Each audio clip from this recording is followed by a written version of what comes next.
Ah, teman mana follower? Siapa lu selebgram? Del.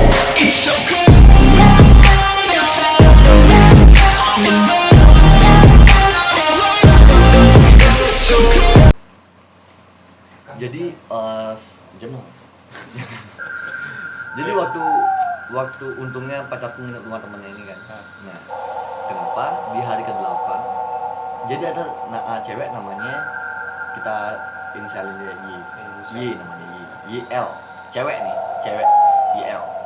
Jadi YL ini ngajak pacarnya ke kos pacarku. Dan si YL yang pertama cewekku dulu ngeliat. Yang pertama cewekku. Nah, cewekku waktu buka pintu, dia keadaan sendirian ke kos itu. Dia buka pintu dan dari kamar mandi kos itu ada bayangan hitam loncat ke wastafel. Waduh, ke wastafel loncat nih. Dan itu jelas banget katanya. P dong, Mr. P. Mr. P. Mr. P. Mr. P. Ah? No, dia bukan Mr. P. Bukan. Makanya aku jelasin nanti di anime video aku kasih tahu itu. Oke, yang nonton 163 mantap. Waduh, 166. Nah, setelah itu cewekku biasa aja gitu. Karena mungkin dilihatnya cuman ya perasaannya aja gitu. Nah, ternyata bukan perasaannya aja. Ternyata memang bener-bener yang dia lihat itu memang makhluk yang bentuknya nggak bagus. Bahkan dibilang bentuknya aneh gitu loh. Nah, itu yang pertama. Keesokan harinya, nah si YL nih. Nah, kita bilangnya Yulita nih, namanya Yulita deh. Nggak usah si inisial kayak kucing, kita Yulita aja, kita Yulita ya. Namanya Yulita. Nah, si Yulita ini datang nih sama pacarnya ke kos buat ya singgah itu kan, ngobrol, mampir gitu ke kos kan. Nah, si Yulita sama si pacarnya ini keluar beli makan gitu. Si pacarnya ini perasaannya udah nggak enak. Perasaannya dia tuh udah nggak enak gara-gara dia tuh kayak pingin banget balik ke kosnya itu, kayak kasihan cewekku gitu. Nanti kalau kayak gini endingnya nggak bakal jadi serem karena kalian semua diem, ya kan? Jadi si cowoknya ini pingin banget balik ke kosnya tuh dan nggak pingin makan di tempat makannya. Jadi waktu balik ke kos, waktu balik ke kos, ribut sekali. Waktu balik ke kos, nah pas Yulita ini buka pintu, Yulita ngeliat bayangan yang sama loncat dari kamar mandi bukan dari kamar mandi. Jadi pacarku tidur. Yang dia lihat bayangan hitam itu lagi ngepangku pacarku. Kepala pacarku ini di pahanya dia. Waktu Yulita lagi buka pintu, itu bayangannya loncat ke wastafel. Aku merinding juga. Dan itu masih bentuknya aneh, yang makhluk yang sama. Nah, mungkin Yulita juga mikirnya gitu, mungkin cuman kasat mata aja gitu. Maksudnya kayak ya perasaannya dia aja, salah dia atau sebagai macamnya gitu kan. Yang mereka pikirin. Nah, tapi si pacarnya Yulita ini orangnya sensitif. Kalau ada sesuatu yang mengganggu, dia bakal peka. Kalau ada sesuatu yang mengganggu, dia bakal mual gitu. Dan bener lah pada saat itu juga si pacarnya Yulita ini mual. Dan sekejap langsung bertiga ini langsung pergi gitu. Dan keesokan harinya aku mimpi. Jadi di kosnya itu aku loncat dari lantai 3. Mimpi. Ini di mimpi ya. Aku loncat dari lantai 3 dan baku hantam sama cewek. Nggak jelas ya, cewek atau bukan, itu intinya itu sesuatu yang bilang setan. Nah, aku baku hantam sama dia, aku berantem. Nah, kerennya lagi itu satu anak kos, seluruh kos itu pada loncat juga di lantai 3, ngebantuin aku berantem. Nah, si cewek ini manggil teman-temannya gitu, pada ngecuin temennya tuh kayak ngeludah ke arahku itu. Nah, untungnya entah gimana tiba-tiba ada kamen yang biasanya aku pakai sembahyang pagi-pagi, dan itu ada, dan itu aku pakein saput, dan itu pakai ngelindungin diriku dari ludah-ludah yang mereka gitu kan. Dan aku langsung lari ke arah pintu gerbang, dan setelah itulah aku bangun. Dan waktu aku mimpi, pacarku dalam keadaan ketindihan. Kalau ada yang tahu ketindihan itu keadaan tidur, mata kebuka, hanya saja nggak bisa ngomong, nggak bisa bernapas, nggak bisa gerak. Itu ada sesuatu yang injek lah, yang megang. Itu Itu kalau belum ada yang tahu apa itu ketindihan. Nah, keesokan harinya kita nggak pernah ke kos, sama sekali nggak pernah ke kos. Tapi kita dimimpiin. Si Yulita mimpi dia dikejar sama cewek dari lantai 3 dan turun ke bawah. Dan Yulita ini dia sembunyi di kebun, sembunyi di kebun sambil trisandi. Trisandi itu berdoa ya, berdoa. Dalam kepercayaan. Dalam kepercayaan Hindu, trisandi itu doa. Setelah berdoa, waktu dia buka mata, ada bapak sama adiknya. Nah, bapaknya ini memang bisa, bapaknya Yulita ini memang bisa orangnya, dan adiknya juga indigo, bisa ngelihat dia, indigo. Setelah itu langsung Yulita kebangun, dan langsung pada saat itu jam 3 pagi Yulita ngechat aku ngasih tahu dia mimpi hal tersebut. Pada saat Yulita mimpi, adiknya Yulita kebangun jam 2 pagi. Yulita mimpi jam 3. Adiknya kebangun jam 2. Dan waktu dia kebangun, dia ngelihat cewek rambut pendek ada di gorden rumahnya. Nongol ya. Nongol seketika. Waduh, saya makin merinding, Pak. Nah, setelah itu yang hari esoknya nih, ada satu teman namanya Puspa. Nama temanku Puspa. Dia sama sekali nggak pernah ke kosnya pacarku, sama sekali nggak tahu lokasinya di mana, bentuknya seperti apa, nggak tahu. Tiba-tiba mimpiin kos itu. Jadi di kamar cewekku itu ada kejadian. Intinya di sana rame. Ada penjaga kos, kan di sana kan ada penjaga kos kayak tukang sapu, sama keamanan, sama ibu kantin. Nah, mereka bertiga ini ada di atas di kamar pacarku sambil minta tolong, kayak minta tolong dong, bantuin, nah kayak gitu. Nah, itu Puspa dalam keadaan mimpi ngeliat dari bawah, dari lantai bawah gitu. Dan setelah itu dia kebangun, dan dia jam 3 pagi juga dia ngechat aku ngobrolin masalah tentang mimpinya itu. Dan sekejap lah langsung aku nelpon Praul. Sorry, lagunya bangsat sekali ini. Bisa diulang nggak lagunya dari awal biar nggak dituntut? Enggak kedengeran kok.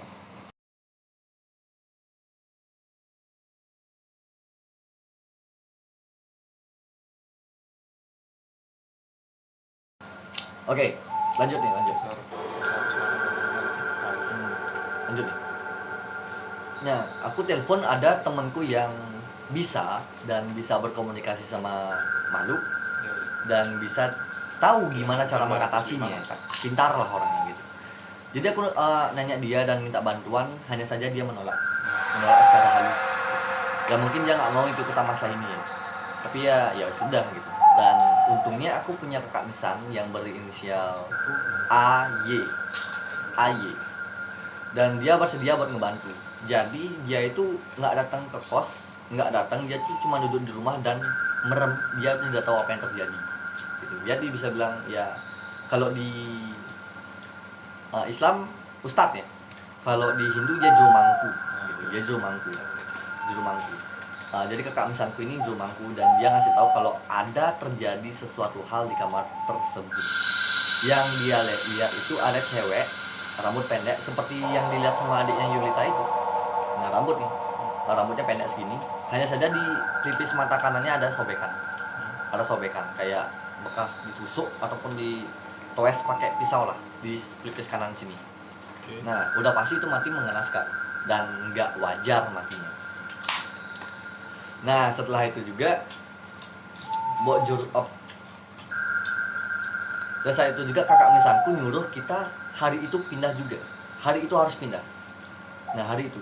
Hanya saja kan di Bali itu kalau mau pindah sesuatu, kayak mau buka sesuatu, itu harus nyari hari baik, kayak tanggal bagus gitu.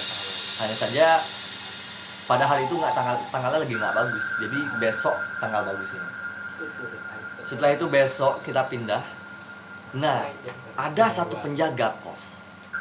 Dia penjaga malam. Tapi kok datang pagi. Dan kakak misanku ini ngejelasin bahwa terjadi di kamar itu adalah ada seorang cewek dan ada motor. Nah, masalah motor tadi, motor Vario itu yang udah berdebu, itu ada kaitannya loh sama si cewek ini, ada kaitannya. Jadi tuh motor Vario udah berdebu kok digini tuh udah debu aja, bahkan mesinnya tuh udah ada jaring laba-labanya gitu loh. Nah, si kakak misanku AY ini dia ngasih tahu kalau di kamar itu pernah ada kejadian mengenaskan, tumbal. Nah, salah satu penjaga kos di sana cowok, aku kasih tahu cirinya deh, aku bodo amat, aku juga benci sama dia sih. Cowok bawa bapak kumisan, ada uban-uban gitu di kumisan, dan rambutnya juga udah uban-ubanan gitu, agak gendut, Bayang aku. agak gendut. Nah, itu dia tuh orangnya orang pintar dan main ilmu hitam. Ternyata di kamarnya itu dia mencari tumbal, dan target tumbal selanjutnya adalah si YL sama pacarku. Itu tumbal selanjutnya. Makhluk yang hitam yang bentuknya yang aneh itu ternyata anteknya dia buat ngetumbalin. Nah, gitu. Untungnya pada saat itu juga kita pindah. Nah, waktu kita pindahan, si penjaga malam ya, tanda kurung penjaga malam, kutip 2 penjaga malam, tapi kok datang pagi, jam 10 pagi dia datang. Waktu kita packing barang jam 10 pagi dia datang, dia di bawah di halaman kos aja. Jadi kita tuh ngeliat dari bawah, dari lantai 3 nih, kita ngeliatin dia ngapain, dari jendela. Dia ngapain datang pagi-pagi gitu. Kita udah tahu ya, dia itu emang ada kaitannya sama si cewek yang dibunuh ini. Kita tahu itu. Nah, dia datang pagi-pagi ngeliatin kita aja dari bawah. Setelah dia kurang lebih 2 sampai 3 menit. 2 sampai 3 menit dia ngeliatin kita, setelah itu dia langsung pulang. Berarti dia tahu kita datang. Ya kan? Dia tahu kita datang. Setelah itulah kita bodo amat dan kita packing barang kita. Setelah itu kita pergi. Sebelum kita pergi, ternyata kita tuh disuruh ngasih nasi sama aqua yang udah dibuka. Kita buka aquanya itu dan kita persembahkan ke dia. Kita kasih ke dia. Di Bali itu udah lumrah ya. Jadi kita tuh ayabin dan kita kasih ke dia. Dan aku ngomong, ini cewek yang ada di sini, ini silakan aku kasih kamu nasi sama aqua serta cemilan buat kamu. Mohon maaf, ternyata cewek ini baik. Mohon maaf jika kita pernah melakukan kesalahan di kamar ini, dan semoga karma kamu cepat habis dan kamu bisa atmanya bisa naik gitu. Kan orang bunuh diri kan gitu kan, kalau dia bunuh di sana, meskipun dia bunuh diri ataupun dibunuh, dia harus stay di kamar itu, di tempat itu dia harus stay sampai karmanya habis gitu. Kalau Hindu ya, setelah karmanya habis dan waktunya dia udah selesai buat di sana, baru dia naik ke alam sana gitu, baru dia keterima di alam sana. Nah, setelah aku ngayabin itu makanannya, pas aku bilang, mohon maaf jika kami ada berbuat salah, mohon dimaafkan. Semoga karma kamu cepat habis dan semoga, nah di sana waktu aku bilang semoga, aku ragu. Aku manggil nama cewek, aku manggil genre cewek atau nama. Jadi aku tanya ke kakak misanku yang jadi rumahku, gimana ngomongnya. Seketika kakak misanku ada yang ngebisikin namanya. Kita inisialin ya, soalnya kalau disebut maybe dia bakal datang. ASD itu ya inisialnya ya, ASD, cewek, intinya cewek, ASD. Nah, seketika ada yang ngebisikin kakak misanku itu. Nah, setelah itu dia kaget nih, waduh mang, ada yang dia ngechat aku, waduh mang, ada yang ngebisikin mau dulu. Ya. Ada yang ngebisikin aku mang gitu, kakak misanku bilang gitu. Namanya ini ASD. Dan seketika lah kita semua merinding saat itu juga kita semua merinding, dan akhirnya karena takut salah kita tetap buat manggil cewek itu aja, nggak pakai nama karena takut salah ya. Kita panggil, kita giniin, semoga kamu karmanya cepat habis dan semoga kamu bisa cepat naik ke alam sana. Kita langsung berempat, kita langsung merinding bareng-bareng. Saat itu juga waktu kita balik ke kos, nah kita semua ngerasa badannya berat, ada yang ngikutin. Bahkan cewekku waktu di perjalanan ini pahanya kayak gitu, digituin. Tangan kanan ya, kaki kanan. Nggak mungkin kan temennya yang bawa motor gini pakai tangan kanan, ya kan? Tuh gitu pun udah pasti kelihatan.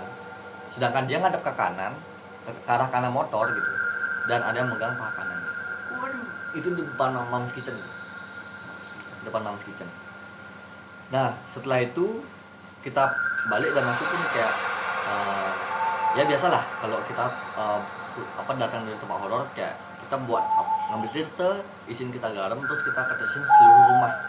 Dan kita mohon sama penunggu karang buat ngusir aura negatif yang datang dari luar. Kalau penunggu di sini di rumahku ini ada penunggunya dan ada hantu juga. Hanya saja mereka tuh baik-baik semua, nggak pernah ganggu. Mereka baik-baik semua, asalkan aku menghormati dia dan dia juga menghormati aku. Ya sebetulnya intinya biar asal saling ganggu aja. Setelah kita ngetesin tirta itu dan aku memohon sama penunggu karang buat ngusir aura negatif yang datang dari luar, seketika ini punggung langsung ringan kembali. Nah itu yang kedua, itu kejadian di kos. Kita balik lagi ke pacarku. Pacarku ini ternyata dia tuh lemah, nggak punya benteng. Kita semua kan punya pintu kan, punya benteng pintu kan. Jadi buat orang mau sesuatu mau ngerasuin itu harus ngebol-bol itu dulu, baru bisa masuk. Ataupun orang mau ngenain itu, kalau orang mau nyantet atau segala macamnya itu tuh harus dia tuh harus ngeluarin bentengan dulu, ngalahin bentengan dulu. Setelah baru dia bisa nyantet. Pacarku ini nggak ada bentengnya. Nggak ada bentengnya, dia tuh bisa dibilang lemah gitu. Gampang dirasukin, gampang dikenain gitu. Nah waktu itu dan aku minta tolong sama kakak misanku buat ngebantuin pacarku ini nyari kosan yang bener, karena dia selalu sama kos nggak ada yang bener gitu. Ternyata poinnya di pacarku ini banyak yang ngikutin aura negatif nih. Bahkan di sini kamar ini salah satu aura negatif pacarku itu nampakin diri di sini, cewek rambut panjang. Beneran itu duduk di sampingku loh. Aku kadang tiduran, itu bisa duduk di sampingku cewek gitu. Sumpah aku merinding sekarang anjing. Nah itu ternyata salah satu aura negatif yang selalu ngikutin pacarku. Waktu kakak misanku mau ketemu sama pacarku, dia kan sembahyang di rumah ya kan, minta izin kalau mau ngebantu pacarku. Waktu dia minta izin gini kan, memohon, terus dia selesai memohon, dia ngadep ke kiri, ada cewek itu. Cewek itu ngedatengin dia cuy. Ternyata cewek itu datang, dan kakak misanku udah tahu lah ini pasti salah satu aura negatif yang ngikutin cewek itu. Dan akhirnya lah Bojo datang ngetis. Ada nggak sih orang yang diketisin tirta, maksudnya kayak disiram tirta ataupun disiram air tuh kepanasan nggak panas, maksudnya kayak gerah gitu loh, kayak gerah gitu rasanya, kayak ya panas gerah gitu rasanya waktu jadi gini tirta, disiram tirta air suci gitu. Nah tadi dia tuh merasa panas, merasa kayak nggak enak, nggak nyaman gitu. Bahkan cewekku nih takut banget buat ketemu sama kakak misanku yang jadi di rumahku, takut banget dia. Setelah itu dia diketisin tirta, dan kamar kos baru pacarku itu diketisin semua, dan di kamar mandi kos pacarku ada cowok. Kos yang mana? Kos yang sekarang. Iya, kos yang sekarang. Yang kemarin nginep. Dia kemarin nginep di kosku itu. Kos pacarku itu sama aku dari kemarin. Dan dia nggak tahu ada apa di kamar mandi. Nah di kamar mandinya itu ada cowok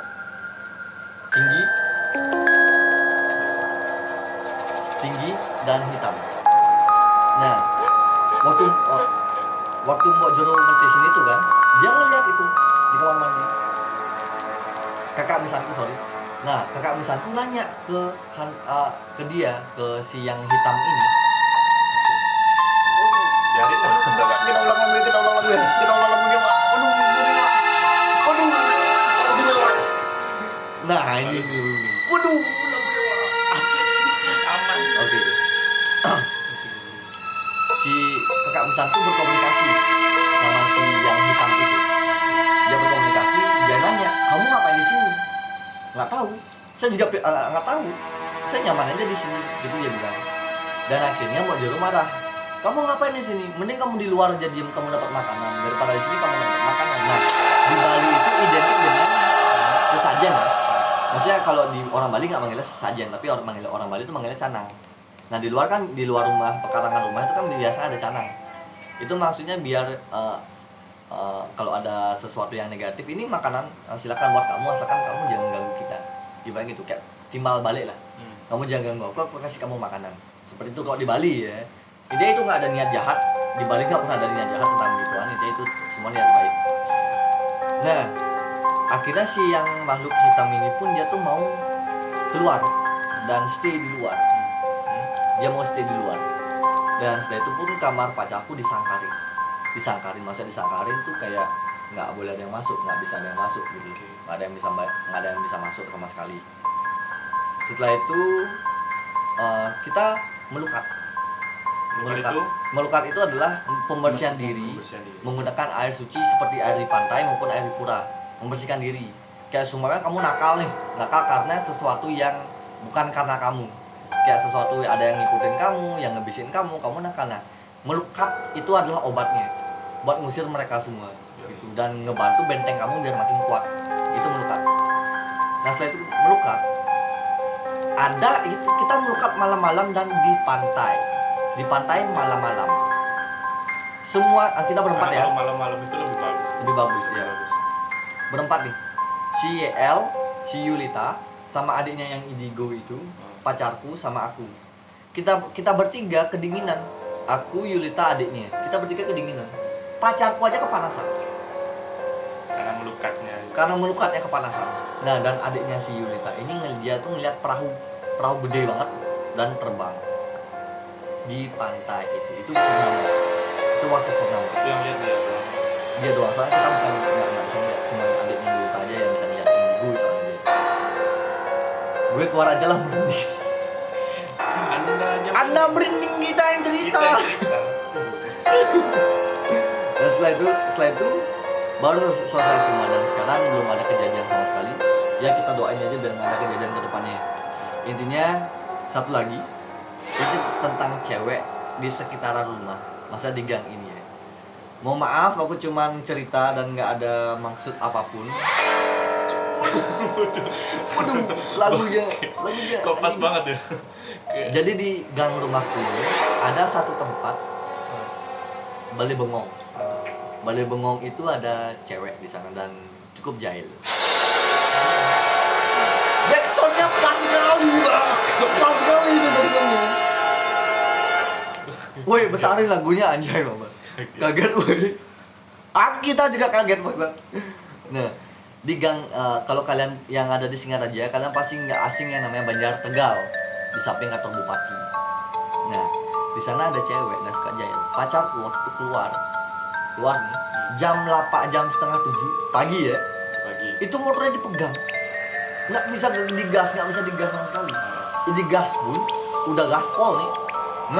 Tapi nggak bisa jalan-jalan. Tapi hidup ini udah ngegas tapi nggak bisa jalan.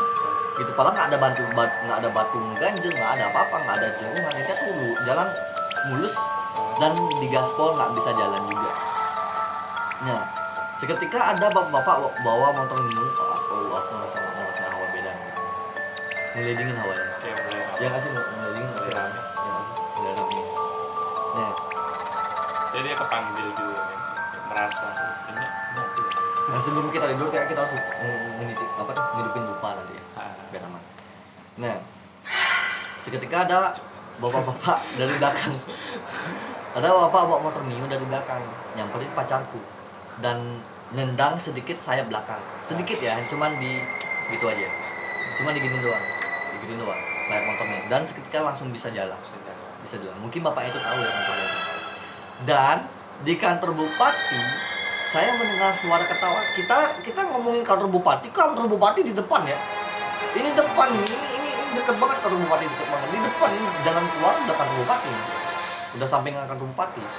Nah, di lampu merah Tugu Singa depan kantor bupati jam 12 malam di depan makam pahlawan, aku dengar suara Miss K, Mrs.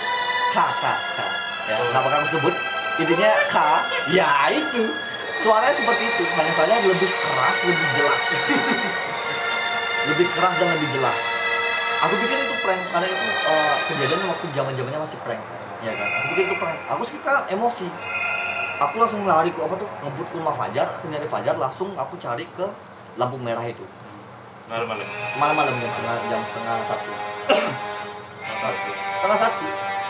malam. Itu keadaan bilang sepi banget. Aku pikir ada yang ngeprank gitu. Dan aku pun kesana nyari speaker, nyari orang-orang, nggak ada orang sama sekali. Setelah itu suara itu menyusul lagi dan seketika kita kabur. Wajah aku merinding. Waduh, saya merinding, Pak. Wah, pergi kalian, pergi. Saya tidak mengganggu, saya hanya cerita.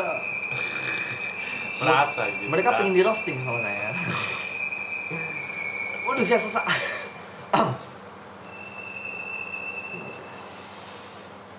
Oke. Cancuk, lagu bangsa. Oke. Nah, itulah pengalaman horor dari aku ya. Hanya segitu. Pengalaman horor dari aku, semoga kalian nggak jantungan. Aku mengharapkan kalian nggak jantungan, cuman meninggal aja.